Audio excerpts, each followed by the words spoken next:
याकरता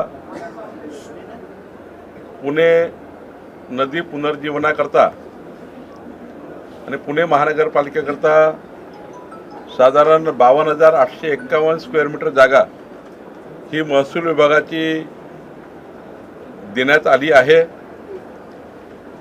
पुणे महानगरपालिकेकडून शासनाला 116 कोटी रुपये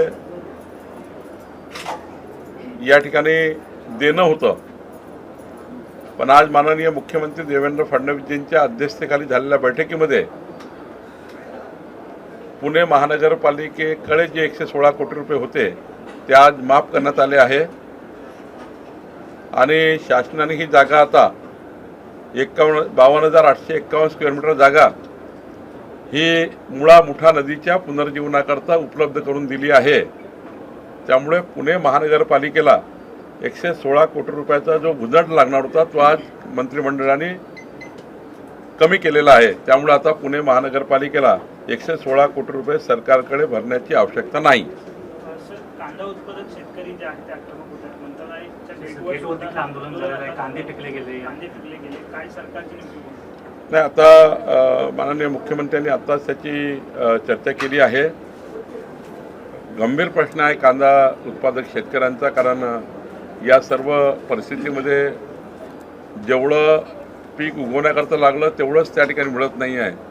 फार वाईट स्थिती आहे। त्यामुळं त्याच्याबद्दलचा निर्णय माननीय प्रधानमंत्री आहेत, माननीय मुख्यमंत्री आहे, यांची चर्चा झाली आहे। मला वाटतं मुख्यमंत्री जे योग्य निर्णय करतील। सर, ताफ्यांमधली वाहनं जी आहेत ती कमी वापरली आज माननीय मुख्यमंत्री महोदयांनी सर्वच मंत्र्यांना आदेश दिले आहे की चार्टर प्लेन जे आहे अति आवश्यक जिथे आता काहीच पर्याय नाही त्या ठिकाणी तेही मुख्यमंत्र्यांची परवानगी घेऊन, दुसरं ताफ्यातल्या गाड्या कमी करणे,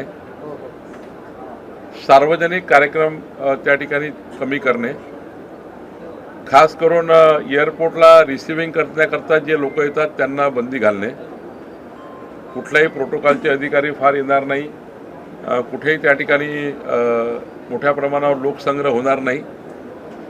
रिसिव्हिंगच्या वेळी एअरपोर्टला मात्र मुख्यमंत्र्यांनी स्वतः सांगितलं की मी जरी आलो तरी त्या ठिकाणी कुठल्याही पद्धतीने गर्दी होणार नाही, त्या ठिकाणी खूप काही वाहनाचा ताफा आणला जाणार नाही याची काळजी घेतली पाहिजे।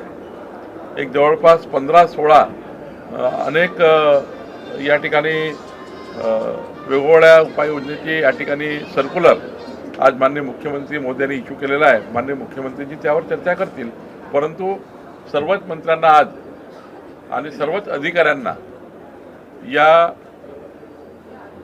या ठिकाणी सूचना देण्यात आल्या। माननीय पंतप्रधान नरेंद्र मोदीजींनी केलेला जो या ठिकाणी आव्हान आहे त्या आव्हानाला प्रतिसाद देण्याचा एक मोठा कार्यक्रम माननीय मुख्यमंत्र्यांनी आज दिलेला आहे। मला वाटतं आम्ही सर्वच त्या आव्हानाला मुख्यमंत्र्यांनी दिलेल्या सूचनांचं पालन करणार आहोत। विरोधकांचं म्हणणं असं आहे की तेलाचा विषय हा इंधनाचा लांब राहिला, पण कुठेतरी राज्याची आणि देशाची आर्थिक परिस्थिती डगमगलेली आहे आणि म्हणून हा निर्णय घेण्याची वेळ आली। असं आहे की स्वर्गीय इंदिरा गांधींचा काळ बघा, पी चिदंबरमजींनी सुद्धा यावेळी याच्यामध्ये घटनेमध्ये असा निर्णय घेतलेला आहे आणि जास्तीत जास्त स्वदेशीचा वापर करायचा विचार आहे।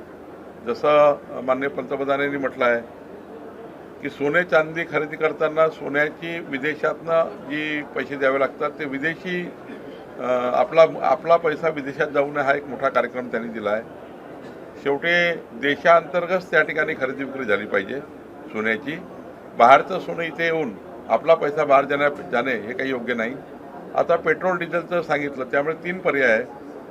पेट्रोल डिझेलच्या व्हेकलला इलेक्ट्रिक व्हेकल पर्याय आहे, दुसरा पर्याय इथेनॉल आहे, गॅसचा पर्याय काय तर सोलरवर चालणारी इलेक्ट्रिक शेगडी आहे, ती प्रचंड त्या ठिकाणी फायद्याची आहे। त्यामुळं शेवटी दोघाही सरकारचा तर फायदा आहे, पण त्या ठिकाणी जनतेचाही फायदा आहे की जेवढं स्वदेशी वापराल तेवढं स्वदेशीला त्या ठिकाणी पुढं नेलं पाहिजे। आणि स्वदेशीचा नारा तर महात्मा गांधींनी दिला होता, याबद्दलचे अनेक पुरं उदाहरणं आहे। आपल्या अनादी काळापासून आपले पूर्वज हेच सांगतात आहे।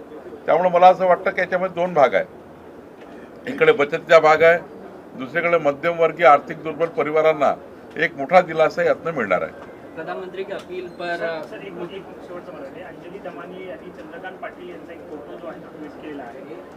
अशोक खराचे पाया पडतानाचा जो फोटो आहे त्यांचं असं म्हणणं आहे की हीच परिपक्वता का मंत्र्यांची. याबद्दलचं अधिक माहिती माननीय चंद्रकांत दादा देतील. मला वाटतं त्यांच्याकडनं घेतली पाहिजे, कारण मी अजून ते बघितलं नाही आहे. प्रधानमंत्री ने अपील की जिसके बाद खुद मुख्यमंत्री ने अपने काफिले में से कई गाड़ियां कम की है और उसके सहित ही कैबिनेट मंत्रियों को भी दिशा निर्देश दिए गए हैं. क्या कुछ पूरा मामला बताइए. आज माननीय पंतप्रधान जी ने किए हुए आह्वान पर खुद मुख्यमंत्री जी ने एक मैसेज दिया स्टेट को कि वो खुद मोटरसाइकिल पर आए हैं. यहाँ पर मंत्रिमंडल के बैठक में हमें सारे मंत्रियों को उन्होंने निर्देश दिए हैं. ताफा कम करना है, अनवांटेड गाड़ियाँ अपने ताफे में नहीं चाहिए, अपने PF की गाड़ियाँ भी ताफे में नहीं रखनी चाहिए, अपनी गाड़ी में एडजस्ट करिए. अधिकारियों को भी सख्त निर्देश दिए हैं. एयरपोर्ट पे रिसीविंग जो करने लोग आते हैं उनको मना कर दिया गया है. वहाँ सार्वजनिक कार्यक्रम को भी टाला गया है. ये अगर जिले का कार्यक्रम है तो तहसील में भी हो सकता है, तो तहसील में कार्यक्रम करें. बड़े बड़े कार्यक्रम को, सम्मेलन को ना बुलाए. वीडियो कॉन्फ्रेंस से ज़्यादा चर्चा करें और कोई भी ऑफिसर को मंत्रालय में ज़्यादा नहीं बुलाए. फील्ड में काम करने वाले ऑफिसर फील्ड पे रहे. ऐसी 15-16 सूचनाएं माननीय मुख्यमंत्री जी ने दिए हैं. मुझे लगता है कि इस सूचनाओं का पालन करना ये हमारी जवाबदारी है. लेकिन एक महत्वपूर्ण मध्यम वर्गीय आर्थिक दुर्बल परिवारों के लिए 3-4 महत्वपूर्ण बातें उन्होंने कही है कि इलेक्ट्रिक व्हीकल और इलेक्ट्रिक मोटरसाइकिल और खाना बनाने वाली सोलर सेगड़ी, इसका भी इस्तेमाल करना चाहिए. DPC में कुछ प्रावधान करने के लिए उन्होंने कहा है. तो निश्चित रूप से आज के कैबिनेट में उन्होंने बहुत सारी SOP हमको दी है. उस SOP का पालन हम सब लोग करेंगे. आप जब प्रधानमंत्री की अपील पर काम कर रहे हैं, ऐसे में विपक्ष ये कह रहा है कि मुख्यमंत्री का बुलेट से ट्रैवल करना महज नौटंकी है. उनके कई मंत्री जो एयरक्राफ्ट से ट्रैवल करते हैं, महज कुछ दिनों की नौटंकी है, ये नौटंकी करार दे रहे हैं. देखिए, मैं इस स्टेट के लिए मैसेज देने के लिए हम सबको या SOP का पालन करने के लिए मुख्यमंत्री ने कहा. उन्होंने एक पहल की आज. जब मुख्यमंत्री जी कोई बात की पहल करते हैं तो 14 करोड़ जनता उसको देखती है. मुख्यमंत्री की पहल महत्वपूर्ण होती है. जिस प्रकार से प्रधानमंत्री ने पहल की है, उनका काफिला सारा कम कर दिया.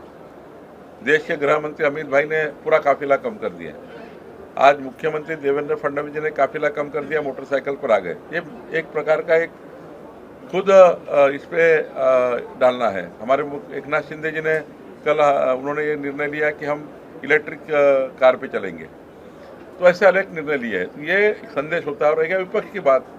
विपक्ष को समझना चाहिए कि अगर बचत से हमारा देश चलता है, ऐसी पोजीशन में बचत भी होती है. सोना चांदी विदेश से लाते हुए हमारा ही देश का जो है उसमें भी उलाढाल हो सकती है. विदेश का सोना लेकर विदेश में पैसे भेजना. पेट्रोल का पर्याय क्या है तो इथेनॉल है. हमारा किसान इथेनॉल तैयार करता है हमारे गन्ना फैक्ट्री में. दूसरा पर्याय है कि सोलर सेगड़ी है. सोलर पे अभी इलेक्ट्रिक सेगड़ी आई हुई है जो वहाँ पर गैस का अगर रेट गैस का रेट से 1/4 में सोलर सेगड़ी चलती है. तो सोलर सेगड़ी का पर्याय है. तो हमने हमारे देश में जो आज है उसको ज़्यादा यूज करें और हमारे जो विदेश में पैसा जा रहा है ऐसे चीज़ों में हम कम खर्चा करें, कटौती करें. इससे फायदा देश का भी है, समाज का भी है और परिवारों का भी है. मुख्यमंत्र्यांनी आज जे SOP दिलेले आहेत त्या प्रामुख्याने मंत्र्यांना लागू होणार आहेत. मात्र अधिकाऱ्यांसाठी अधिकारी आणि मंत्री दोघांनी लागू आहे. अधिकाऱ्यांना सुद्धा आजपासून या सर्व SOP पाळायचे आहे. त्यांनी सुद्धा या ठिकाणी कडक सूचना माननीय मुख्यमंत्र्यांनी दिलेल्या आहे. त्यामुळे दोघांनाही लागू आहे. सर, कॅबिनेटला आता एक निर्णय झाला आहे की राखीव प्रवर्गातील उमेदवारांना राखीवमध्ये जे आहे ते अर्ज करता येईल, त्यांना ओपन जागेवर दावा करता येणार. काय नेमका हा नाही, आता त्यामध्ये पूर्ण संपूर्ण निर्णय आता तिथले मंत्री जे आहेत ते आपल्याशी चर्चा करणार आहेत. सर, शेतकरी कर्जमाफीवर काय चर्चा झाली? 30 जूनपर्यंत आपल्या तिथल्या मुख्य सचिवांनी 30 जूनपर्यंत संपूर्ण जे काही कर्जमाफीची जी काही SOP राहणार आहे, जे काही प्रवीण परदेशी समितीचा जो काही रिपोर्ट आहे त्या आधारावर 30 जूनपर्यंत सर्व निर्णय घेण्यासाठी मुख्य सचिवाला माननीय मुख्यमंत्र्यांनी सुचवलं आहे. सर, मुख्यमंत्र्यांनी किसान- आता किसान कर्जमाफी पर- बाईकवरती हे केलं, त्यावर संजय वडेट्टीवार आणि वर्षा गायकवाड म्हटले की नौटंकी आहे आणि त्याची पीयूसी सुद्धा रद्द झाली, संपलेली पीयूसी त्या गाडीची ती गाडी वापरली. असं आहे वडेट्टीवारजी, खरं तर मुख्यमंत्र्यांचं तुम्ही कौतुक करायला पाहिजे होतं की एक संदेश, एक सकारात्मक संदेश 14 कोटी जनतेला मुख्यमंत्र्यांनी दिला आहे. युवकांना संदेश दिला, नागरिकांना संदेश दिला, मंत्र्यांना दिला, प्रशासनाला दिला आहे. आणि असा सकारात्मक संदेश देताना वडेट्टीवारजीची टीका अशी करणे हे काही योग्य नाही आहे. वडेट्टीवार जर आता काही बोलणं उचित होणार नाही, पण स्वर्गीय इंदिरा गांधीजीकडून काही त्यांनी शिकलं पाहिजे, पी चिदंबरमकडून शिकलं पाहिजे, थोडं पूर्व इतिहास चेक केला पाहिजे, काही काँग्रेसचा इतिहास चेक केला पाहिजे. खरं तर काही टी व्ही मीडियामध्ये बोलायचं इतका मोठी पहल आहे, त्या पहलचा कौतुक केलं पाहिजे वडेट्टीवारनी आणि बाकी लोकांनी, मला असं वाटतं. थँक्यू.